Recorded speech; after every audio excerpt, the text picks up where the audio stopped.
Assalamu alaikum students, welcome back to the lecture. Today we are going to learn about the Bernoulli's equation. First of all, we should know about the linear differential equation.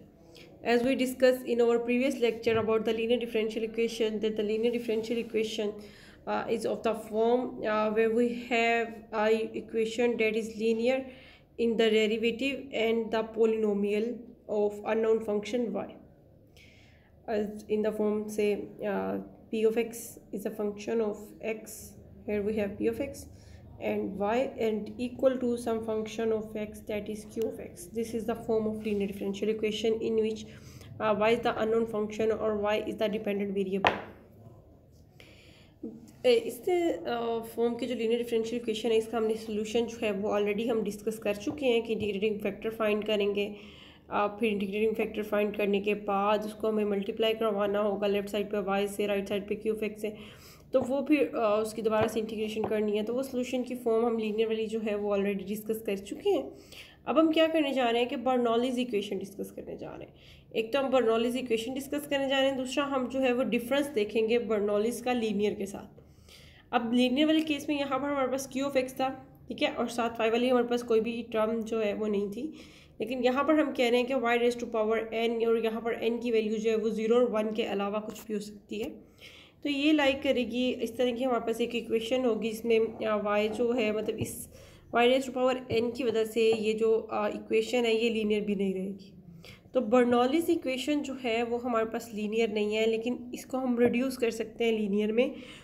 हम क्या करेंगे कि पहले तो ये method जो है वो डिस्कस करेंगे कि किस तरह से हम बर्नौलीज इक्वेशन को लीनियर इक्वेशन में कन्वर्ट कर सकते हैं, और जब हम इसको कन्वर्ट कर लेंगे तो फिर हम जैसे लीनियर इक्वेशन को सॉल्व कर रहे थे, हम 9.6 वाली एक्सरसाइज सॉल्व कर रहे थे, इसके जैसे हमने फर्स्ट वाले सारे क्वेश्चन जो हैं वो सॉल्व किए, सेम उसी तरह से फिर हम इसको भी जो है यहाँ पर बर्नौलीज को जो है वो सॉल्व कर लेंगे। ठीक है, पहले तो इससे हम लीनियर बनाएंगे। ये y raise to power n वाली जो टर्म है ये हमें प्रॉब्लम क्रिएट कर रही है, तो इसको किसी तरह हमने एलिमिनेट करना है, और फिर हम क्या बना लेंगे, लीनियर डिफरेंशियल इक्वेशन बना लेंगे, और फिर उसका हम जो है वो सोल्यूशन जो है वो फाइंड आउट कर लेंगे। अब हम यहाँ पर देखें, सबसे पहले तो ये जो हमारे पास बर्नौलीज इक्वेशन गिवन होगी, इसमें ये जो y raise to power n है इससे हमें पूरी इक्वेशन को क्या करना है, डिवाइड कर देना है। जब पूरी इक्वेशन को हम y raise to power n से डिवाइड करेंगे तो ये राइट साइड पे तो ये 1 आ जाएगा हमारे पास, क्योंकि y raise to power n और y raise to power n हमारे पास 1 आ जाएगा। लेकिन अगर हम इस पे लेफ्ट साइड पे देखें तो यहाँ पर ये y raise to power -n बन जाएगा, क्योंकि 1 over y raise to power n आ जाएगा, और वो हमारे पास y raise to power -n के इक्वल है। ठीक है, नेक्स्ट हमारे पास p ऑफ x है, और ये p ऑफ x के साथ हमारे पास क्या आ रहा है, y।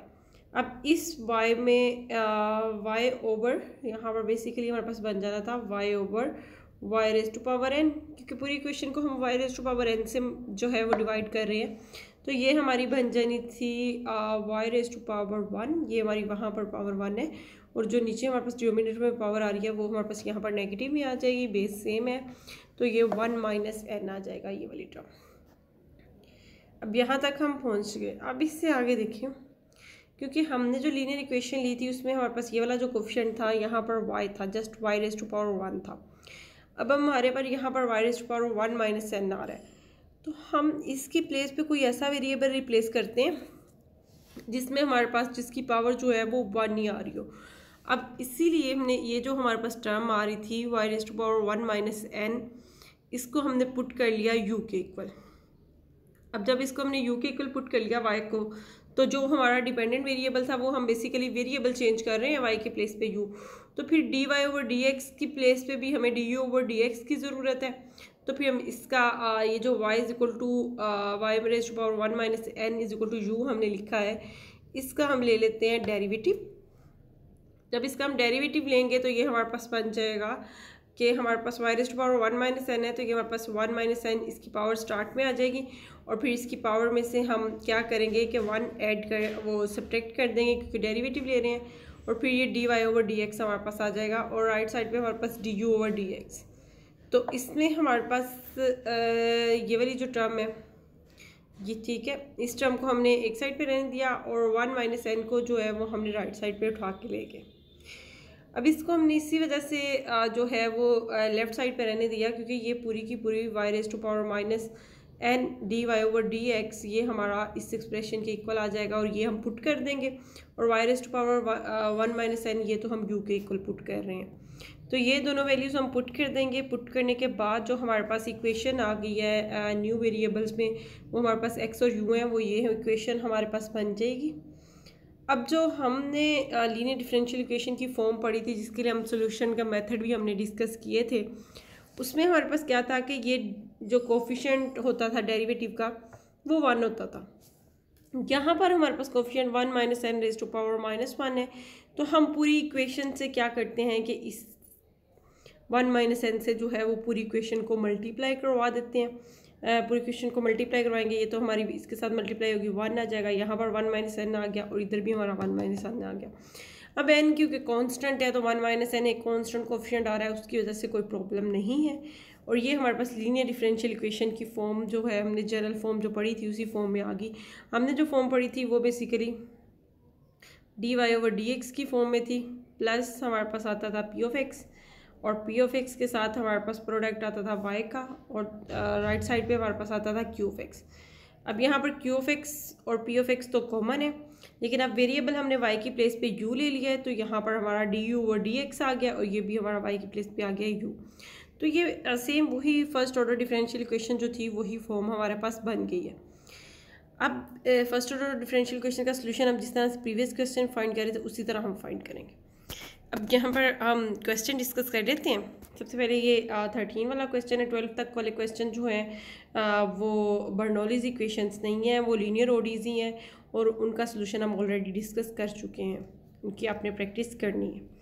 अब ये इसको पहले स्टैंडर्ड फॉर्म में कन्वर्ट कर लेते हैं। ये जो हमारे पास इक्वेशन आ रही है, यहाँ पर हमें कोफिशिएंट 1 चाहिए, तो पूरी इक्वेशन को हमने x से डिवाइड कर लिया। ये हमारे पास 1 ओवर x आ गया और इधर log x ओवर x आ गया। तो हमारे पास जो जनरल फॉर्म है बर्नौलीज़ की, उससे अगर हम इसका कंपेयर करें वो है हमारे पास D Y over D X plus P of X into Y और इक्वल टू है हमारा क्यू ऑफ एक्स। ये हमारे पास जनरल फॉर्म है बर्नौलीज़ की। अब यहाँ पर जो हमारे पास आ रहा है ये 1 ओवर एक्स जो है ये पी ऑफ एक्स के तौर पे एक्ट करेगा, log x ओवर x जो है ये हमारा क्यू ऑफ एक्स के तौर पे वर्क करेगा, y एज इट, और ये y raise to power n Bernoulli's में जो हमने ली थी ये y raise to power n थी, तो यहाँ पर n की वैल्यू हमारे पास आ गई 2। तो ये हमारे पास जो है वो ये फैक्टर वो फैक्टर होगा जिससे हमने पूरी इक्वेशन को डिवाइड करना है। ठीक है, तो y रेज़ टू पावर 2 से हमने पूरी इक्वेशन को डिवाइड कर लिया। तो ये सिंप्लीफिकेशन करने के बाद हमारे पास टर्म बन गई है। अब जो यहाँ पर 1 ओवर x मतलब पी ऑफ एक्स का जो हमारे पास कोफिशिएंट बन जाता था उसको हमने न्यू वेरिएबल पुट करना है u, क्योंकि यहाँ पर हमें इसकी पावर 1 चाहिए, जो भी इसका अननोन वेरिएबल हो पी ऑफ एक्स के साथ। तो ये y रेज़ टू पावर -1 हमारे पास इक्वल टू u आ गया। इसका हम ले लेते हैं डेरिवेटिव। तो ये y रेज़ टू पावर -1 का जब डेरिवेटिव लेंगे तो ये minus times y raise to power -2 D Y over D X आ जाएगा। ठीक है, और इधर हमारे पास D U over D X आ जाएगा। तो यहाँ पर इस पूरी टर्म की प्लेस पे हमारे पास जो है ये नेगेटिव इधर हमारा राइट साइड पे शिफ्ट हो गया, minus D U over D X आ गया प्लस 1 ओवर एक्स, और ये y रेज़ टू पावर -1 की प्लेस पे हमने क्या पुट कर लिया, ये u पुट कर लिया, और राइट साइड हमारी वैसे की वैसे ही रही। अब इस फॉर्म में हमें क्योंकि coefficient D U over D x का 1 चाहिए, यहाँ -1 आ रहा है, तो हम -1 से पूरी इक्वेशन को मल्टीप्लाई करवा देते हैं। पूरी इक्वेशन को -1 से मल्टीप्लाई करवा दिया तो यहाँ से फिर पी ऑफ एक्स जो है वो हमारा क्या बन गया, -1 over x, Q of x हमारा -log x ओवर x बन गया। सबसे पहले हमने इंटीग्रेटिंग फैक्टर फाइंड करना होता है। अब ये लीनियर डिफरेंशियल इक्वेशन की फॉर्म आ गई। अब हमने इंटीग्रेटिंग फैक्टर फाइंड करना है। इंटीग्रेटिंग फैक्टर में हमें क्या करना होता है कि जो पी ऑफ एक्स वाला फंक्शन है उसको e की पावर में हमने इंटीग्रेट करना होता है। P of x -1 over x है, तो इसकी इंटीग्रेशन जो है वो हमारी आ जाएगी log x। अब नेगेटिव हमें पता है कि log में अगर आ जाए तो उसके एक्सपोनेंट में चला जाता है, तो ये x रेज़ टू पावर -1 हो जाएगा। तो यहाँ से हमारे पास 1 ओवर x जो है वो इसकी इंटीग्रेशन करने के बाद और e की पावर में लेने के बाद हमारे पास 1 ओवर x इंटीग्रेटिंग फैक्टर की वैल्यू आ गई है। जब हम इंटीग्रेटिंग फैक्टर की वैल्यू फाइंड कर लेते हैं तो उसके बाद हमें क्या करना होता है कि उस इंटीग्रेटिंग फैक्टर को, जो हमारा अननोन वेरिएबल है यहाँ पर हमारा u है, उस u से हमें मल्टीप्लाई करवाना है और लेफ़्ट साइड पे, और राइट साइड पे हमें क्या करना होता है कि इंटीग्रेटिंग फैक्टर को इस क्यू ऑफ एक्स वाले फंक्शन से मल्टीप्लाई करवा के फिर उसकी इंटीग्रेशन करनी है। तो ये हमारे पास 1/x इंटू यू, और लेफ्ट साइड राइट साइड पे हमारे पास 1/x माइनस log x/x आ जाएगा। अब इसको सिंप्लीफाई करके इसकी जो है वो इंटीग्रेशन आप कर लें, इसकी इंटीग्रेशन बाय पार्ट्स होगी, ठीक है। ये इंटीग्रेशन आप खुद कर लें, इसके स्टेप्स वेरीफाई कर लें, और इंटीग्रेशन करने के बाद फाइनली जो हमारे पास सोल्यूशन की फॉर्म आ जाएगी वो इस फॉर्म में आ जाएगा, u is equal to log x + 1 + cx। अब ये है कि एंड पे आपने ओरिजिनल वेरिएबल्स में ज़रूर जाना है। आपको बार बार ये बात बताई जा रही है कि जब भी सब्स्टिट्यूशन करनी है तो एंड पे आपने ओरिजिनल वेरिएबल्स में वापस आंसर ज़रूर लिखना होता है।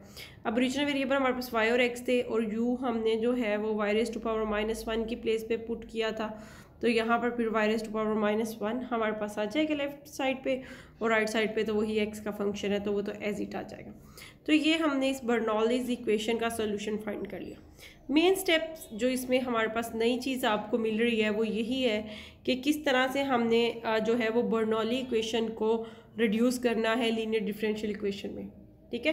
जब लीनियर में रिड्यूस कर लेंगे फिर तो हम जिस तरह से फर्स्ट 12 क्वेश्चन सोल्व कर चुके हैं ऑलरेडी, आप इससे प्रीवियस वाला लेक्चर देख सकते हैं, उसमें हमने लीनियर का डिटेल से पढ़ा है कि किस तरीके से हमें सोल्यूशन फाइंड करना है, ठीक है, और उसकी डिटेल एग्जांपल्स भी सोल्व है, तो वहाँ से आप हेल्प ले सकते हैं। अब इसके एक्सरसाइज के बाकी जो क्वेश्चन है 13 टू ऑनवर्ड जितने भी 9.6 के क्वेश्चन हैं वो आपने कंप्लीट करने हैं, उनकी प्रैक्टिस, ठीक है। और मैं असाइनमेंट में भी कुछ क्वेश्चन असाइन कर दूंगी। बाकी इंशाल्लाह कल के लेक्चर में जो है वो हम 9.7 जो है वो डिस्कस करेंगे। अल्लाह हाफिज़।